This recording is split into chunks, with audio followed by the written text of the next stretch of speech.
For I've always been a skeptic. I never believed in ghosts, spirits, or any supernatural forces. I always thought that the eerie stories people told about haunted places were nothing more than figments of imagination.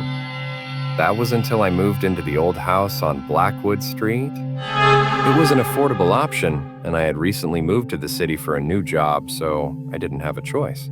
The house, though rundown, was big enough for me with a charm. The rent was cheap, and the landlord, an older man who had lived in the area for decades, was eager to rent it out, almost too eager. The first few days were fine. The house creaked as old houses do, and there were some weird, faint noises at night that I dismissed as settling wood or the wind. But as the days turned into weeks, things began to take a darker turn. It started with the whispers. At night, after the house was quiet, I began hearing faint murmurs coming from within the walls. At first, I assumed it was just the wind, but the whispers became more distinct, more persistent. It was as if someone was speaking just out of reach, like a voice coming from the other side of a door that couldn't be opened. One night, I woke up to the sound of it again. This time, the whispers were louder, and they seemed to be coming from the room next to mine. I crept out of bed and stood in the hallway, straining to hear. The voices grew clearer. "Help, please, don't." They pleaded over and over again. I couldn't ignore it anymore. The next day, I spoke to the landlord about the strange sounds, but he brushed it off casually. "Oh, that old place is full of quirks. It's probably just the plumbing or the house settling. Nothing to worry about." But deep down, I knew something was wrong. It felt like the house itself was trying to communicate with me. A few nights later, I decided to investigate.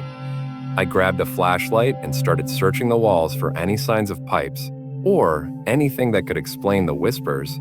The house was dark, the only light coming from the flickering beam of my flashlight. I explored the hallway first. The whispering had stopped, but the air was thick, heavy with an unnatural cold.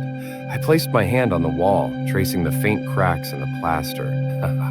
That's when I noticed something strange. A slight indentation near the corner of the hallway wall. It wasn't noticeable at first glance, but I could feel it beneath my fingertips.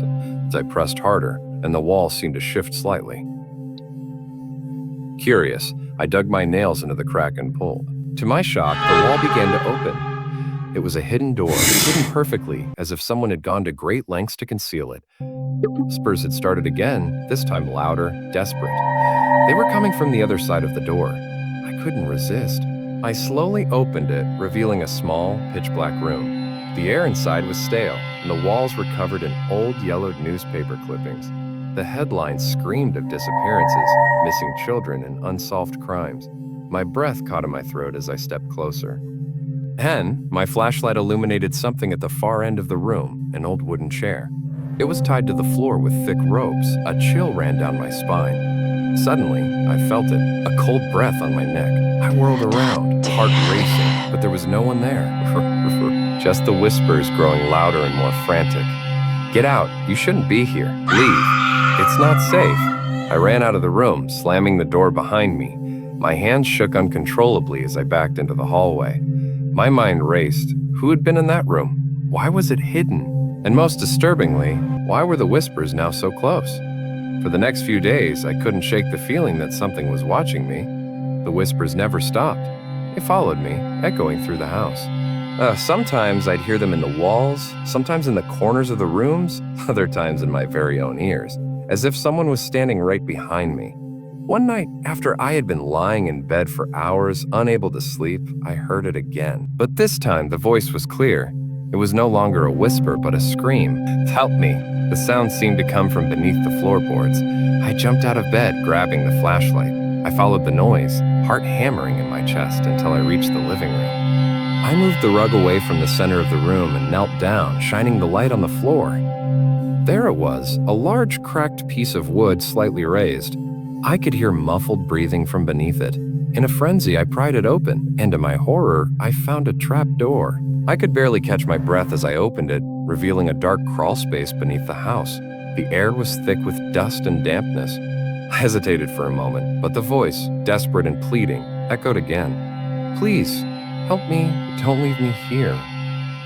With trembling hands, I grabbed the flashlight and crawled into the dark space. What I found shocked me to my core. Lying in the dirt just beneath the floorboards was an old skeletal figure, its eyes wide open in terror.